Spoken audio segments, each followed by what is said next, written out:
Hello friends, and welcome back to our part 2 look at Liokaiser, or in this case specifically the Breast Force. We've done an unboxing of these already, and today we're going to start looking at the set proper. But before we talk about the bots, let's talk about the bits, because I totally glossed over these in my unboxing. But you get 3 of these little posts here. I say little, they're not really little. I mean, they're the size of an ugly Tila, just about. Little square bottom, little lattice in there for structure. We have a little groove piece right here on this side and a post on this side. You get 3 of these little wedges with some nice little sculpted detailing right in there, a little panel lining. And these can plug into either of these 2 slots. You can either plug it in back here or plug it in up here. They're a nice tight fit, but not too tight. Easy enough to get back out if you want to do so. You get 2 of these connector pieces so that you can put multiples of these together. And because these are wedge shaped, you can either put them together here and make sort of a semicircle, or you can flip them this way and make it more of a trapezoid. Dealer's choice. You get a butt adapter. So in case your bot's butt can't reach that post, you've got this here with 2 more posts that you can put in there. And of course, this top post is meant for Liokaiser's butt posts. You get 6 of these little pointy poles. You see a little point there and a point there, and there's a little ridge there in the middle. You get 6 of these chain connector pieces, and that is just a plastic chain. It's not a metal chain, so something to keep in mind when we get to another point here in a minute. You get 6 of these spearheads with a little tab on the bottom of them, and 6 of these little spiky wheels, which, of course, if you've ever seen the first episode where Liokaiser combined, he used these to really give Starsaber a bad day. Now, of course, with these spears and these posts, you can plug these onto the ends to give them the double-bladed spear weapons that each of the Breast Force used in the show pretty frequently. Now, unfortunately, you only get 6 of these spearheads, so you can't actually give everyone a double-bladed spear. If you want to give everyone at least a spear, you'll have to at least, have just one side with the spear as opposed to the double-sided spear. And, of course, you can put all of those together to make the electromagnetic nunchaku, the weapon of choice for our sometimes invisible Liokaiser. And of course you can still, if you want to, you can put the spear tips on here as well. Obviously it's the same pieces. Now each of your display bases is designed to hold all of your accessories. So you have these little spots right here for your spearheads.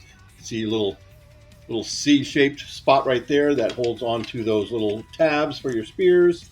You have 2 pegs down in here for each of your connector pieces. You have 2 pegs here for your stars, and then you have little grooves here for your spear handles.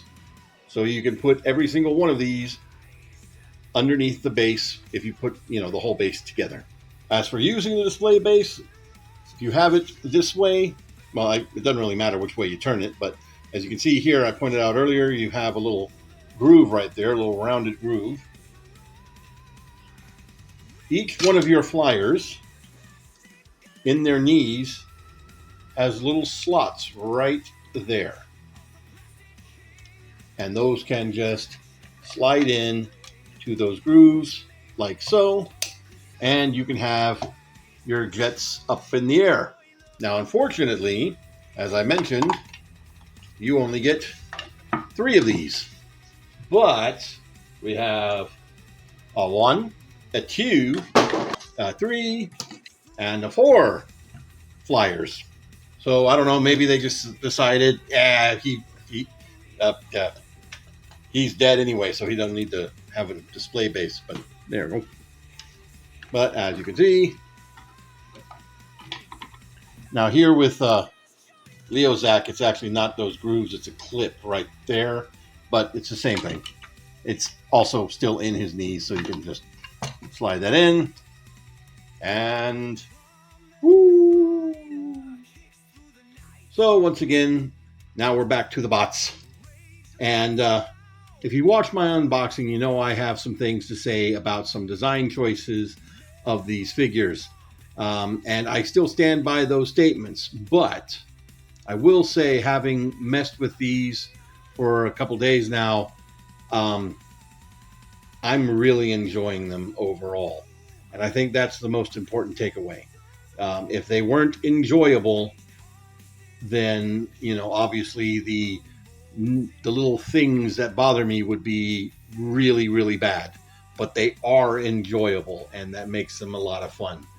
Now, if I have one critique outside of what I mentioned in that unboxing, I'll put the link to that in the description below, is that they're very, very simplistic.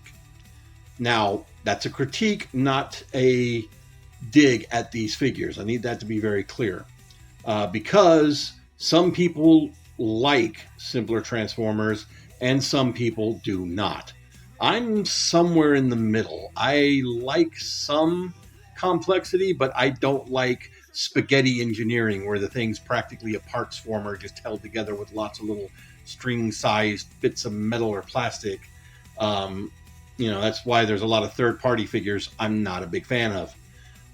But these are very, I want to say, almost G1 simplistic.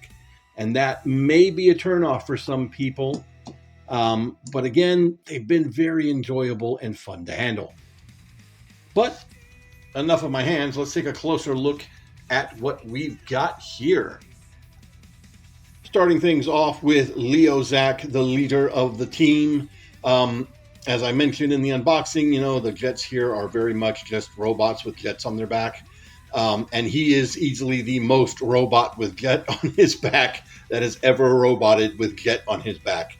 I mean, very obviously, like his legs don't even collapse in. And of course, I also mentioned this because, you know, that's the end of the jet, and then the rest of that is just kibble made from his actual feet and combiner bits. It does detract quite a bit from the figure, unfortunately, but I mean, it does also make Liokaiser very solid. As you can see, I do have lion breast attached here. And you know what? Let's talk about the names for a minute. Okay, so of course in Japan these were the breast force because it was their breastplates that transformed, and that was the whole thing. And of course here in America we're like boobies. So of course we were like, we got to rename them. And then in the video game that came out not long ago where they were in there, they called them Chest Force, and so Hasbro said they're Chest Force, and that name is not better. That name is not better. So here's the thing. I had the idea of calling them Beast Force because that made sense. You know, they got animal companions, they got beast, you know, bestial looks to their helmets, animalistic natures and names, and that made sense. And here's the thing. I am not the only person who came up with that idea. I've seen like 100 other people, I'm exaggerating here, but a lot of people came to that same conclusion, which means it's a good idea. So I'm just going to call these guys the Beast Force. They're my toys. I can do what I want with them. Anyway, rant over. So if you saw my unboxing, you saw my rant about how these plug on to the chests that aren't there on some figures. But the way they are designed, that does mean that these can stay on in vehicle mode. You never have to pull them off for transformation if you don't want to. As you can see, he's sitting on there just fine. So, yeah. For Leozac, in this mode, of course, you can fan out the wings. You could totally fly them all the way for transformation. You know, that's how that works. And I did mention I really like the raised platform that they've done here for the Decepticon symbols. It really helps make those pop, and they look really, really good. But for transformation, here's how complex it is. You just take these panels here and fold these back, just like so. Fold these back, clip those together. Then come around to this side, fold these up, fold these up, fold these up. Then take the nose cone and flip it backwards. It's got a little tab right here that goes into a slot back there. Then you can just untab the arms, flip out the fists. You do need to untab the side skirts here. And then rotate around the head and split out the legs. And there you go. There is Leozac. And yeah, I think he suffers a little bit for his combined mode.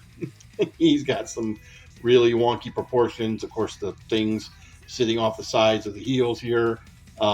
He does have somewhat anime proportions with somewhat of a smaller head and bigger arms and feet. And it's hard to fault that, saying that that's not show accurate, because this dude's model changed in like every episode. His proportions changed. There were some times where these side pieces here on his helmet were coming out to way out to here.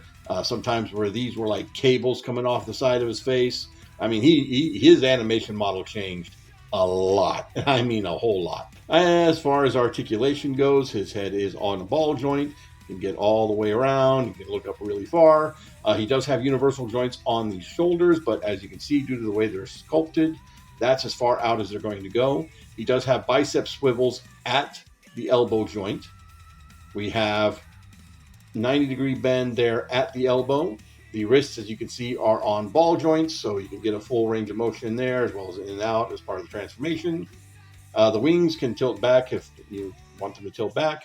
We have universal joints here at the hips, and the side skirts do get out of the way. However, due to the sculpting right here, that's as far forward as you're going to get. It's still a decent range of movement there. Side, you can go all the way out to the splits. We do also have a rotation here at the knee joint. And then we also have a 90-degree bend right there.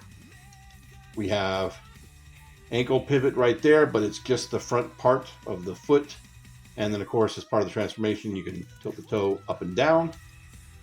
Another thing you can do, he does have a waist swivel, but right now it's locked behind this back panel. So this back panel actually can accordion out and has a double hinge right there.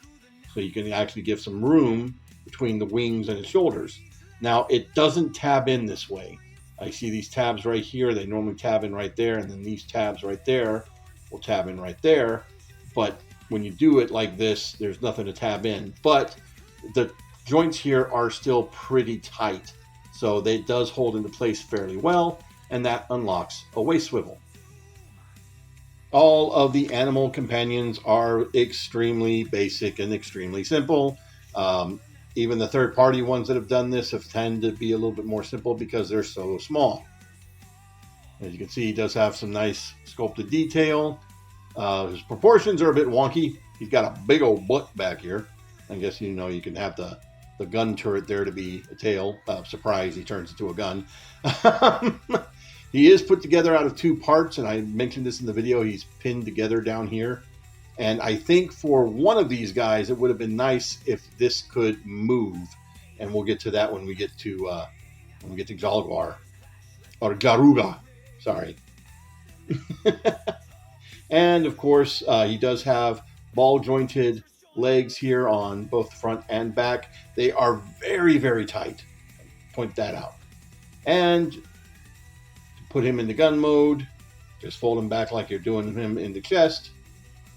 Doing him into chest. That sounds like proper English. You just have that tip sticking out, and there's his gun mode.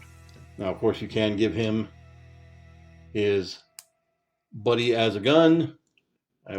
If you can get that peg in there without it folding up on you, and you know, you can have him blasting.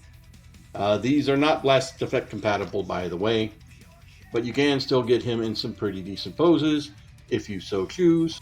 Although he is a little back heavy, you may need to actually use those side pieces to help stabilize him. And just to show this off, if you do want him to hold his double-bladed spear that they all had, You can just put that through his hand, put that on the end, and now he can do his double-bladed spear. And then, of course, this can just fold up and go back on his chest, like so. And overall, he's not bad, but I'd say he isn't great either. He's just sort of mid. But that's in service of Liokaiser's full combined mode. And the sacrifices make Liokaiser amazing, and we'll get to that point. Next up are the Jet Bros.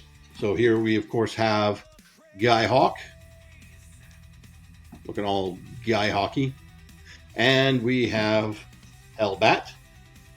And I forgot to show this off on Leozac, but they do all have landing gear here up in the front, just sculpted on, no actual rolling wheels, and just their toes here in the back to, you know, give them their landing gear. And as I also mentioned, due to how these are being designed, their chest animals can stay on. Now, once again, these are very much just robot underneath the jet, but they do compact up a little bit more than Leozac does. Now, of course, they did give them their intakes, but the intakes are on their shoulders. This is accurate to their robot mode, but not quite so much accurate to their jet mode. It does come off a little bit awkward, I'm not going to lie. So transformation for these guys starts off the same way. Just pop up their wings. Their wings tab into their arms right down here on the backs of their forearms. And then you're going to grab this and you're wanting to pull down their entire leg section here, just like so. Now, once you have their legs popped down, you're going to come here to the back, and this little thruster thing that kind of looks like a folded up hand, because it is, you're going to untab from back here and straighten out. This is identical on both figures, except on him it swings this way, and on Hellbat it swings that way. Now, once you have that out, you just split the legs apart, and as you start moving them out, you're going to see this panel pop up. There is a panel in here that covers up the legs right here, and then you're going to extend this out and snap into place just like so, and fold that panel back down. On Hellbat, you're going to take these halves of his tail fin here and fold these down. On Guyhawk, you're going to take these fins here, fold them up, and the tail fins you're going to fold down. Your next step is to come to the other side and untab them at the armpit. They tab in with little tiny tabs right here that go into there, and unfold out the hands. Then you take the entire nose cone section here and tilt it all the way back. Much like Leozac, you're going to have a tab right here and a slot right there. Tab that in. Then rotate around the head. And the head may actually come detached here. It is on a little panel. Just push that back into place if it does. And flip up the toes. And there you have Guyhawk and Hellbat. And yeah, these guys get off a little bit better with their chests not being fully concave or, you know, having big holes. And they do look really, really good. Again, they've got that anime proportions, somewhat smaller head, bigger bodies. That is what it is. If it's something you don't like, that's something you don't like. I'm kind of really cool with the anime aesthetic. If I have one critique here, it's that Hellbat's wings. I really feel like they needed some kind of extra point to sort of fold up, because these did kind of shrink a little bit. But also that would help these be a little bit more proportional in combined mode. Getting a close look here at Guyhawk. As you can see, he's got a very nice head sculpt. I love the big visor right there. Nice Decepticon symbol right there on the chest. Now, if you look, though, he does have one rounded side here and one square side on his hip. Hellbat has that as well, just on the opposite side, and that's due to them becoming arms. Good, big, chunky legs, big, chunky knees. Articulation on these guys are almost identical. They both do have a ball-jointed head with a little bit of range here, but Guyhawk gets a little bit extra range as he's got the little opening in the back so he can tilt his head all the way up. Now, unfortunately, on both of these guys, their necks are sculpted as part of the head, so that does make that look just a little bit awkward if you're putting them into some flying poses. Both figures do have universal joints here at the shoulders, but as you can see, those pylons do get in the way, so you can't quite pull them all the way out. However, due to combined mode, these are on hinges, so you can untab these and rotate it all the way back, and if you do that, that lets you get all the way out to there. You also have a bicep swivel, once again, right there at the elbow. You have over 90 degrees of bend there at the elbow, as well as a ball joint there at the hand. Due to these figures' transformations, they also end up with a ab crunch, which is pretty cool. They do have a rotation here, but it's up here at the chest. Again, part of their transformation. We have universal joints here at the hips. You can go out that far, back that far until it starts hitting back here, all the way forward. We have a rotation here at the thigh, as well as just under 90 degrees of bend at the knee. Much like Leozac, they do have foot rotation here just at the toes, and due to transformation, their toes can go up and down. I'm never the biggest fan of the hollow underside of wings because there's really not a whole lot you can do to gap fill those in, but that is what it is. Now, one very interesting note here on both Hellbat and Guyhawk, and also their helicopter brother from another mother here, they have peg holes in the sides of their chests. There's nothing that clips in there. There's no reason for them to have those 5mm peg holes in the sides of their chests. That's not how their animals plug in. They plug in with just a single peg hole here in the center, which is very odd. It makes me wonder if maybe Hasbro had planned, if maybe it went further than what they'd hoped, that maybe there would have been some other add-on for something. I don't genuinely know, but yeah, they both have it. Now, looking at their associated breast animals, here we have the bat with a great big old head, and he is very, very flat. I'm guessing that's how they get away with not having a big hole in the chest if these animals are very, very flat. Now, he does have some good sculpted detail, but he does lose a little bit due to just the type of gray plastic that he's being made out of. You kind of see some of it there. Nice Decepticon logo there, a couple of spots of paint. Here is our hawk. And both of these transform pretty much the same. Fold the head in, fold in the wings. And voila. Now for gun mode, this is exactly all you get, with the exception here on the bat. You do have a little nozzle that you swing out to make the gun mode there. And here it's just the tips of the tail fins there. Interestingly enough, those tabs are the right size for a blast effect. I don't have any sitting over here right now, but yeah. So, of course, you can have them holding their gun as such, or have it plugged in, and it just plugs into this open hole here. As you can see, the top of that is open there, like so. Now, these don't secure in very well. They rotate quite easily. Maybe that's what the holes were going to be for. Now, one thing to point out is that they are very, very flat. And both of these characters in the show, their chests sort of angled in to sort of form a point. And here, again, they're just flat. So that's a case where, you know, their argument for always going for the show accuracy doesn't tread water. Doesn't tread water. All right, friends, we're going to stop here for right now.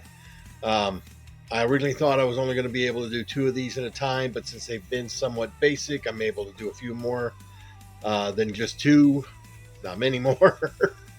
There's 7 bots to go through, and then obviously we have the big guy once they're all combined.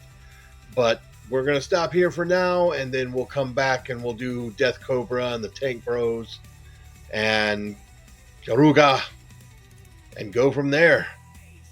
Anyway, that's going to be it for me, guys. Y'all have a good one.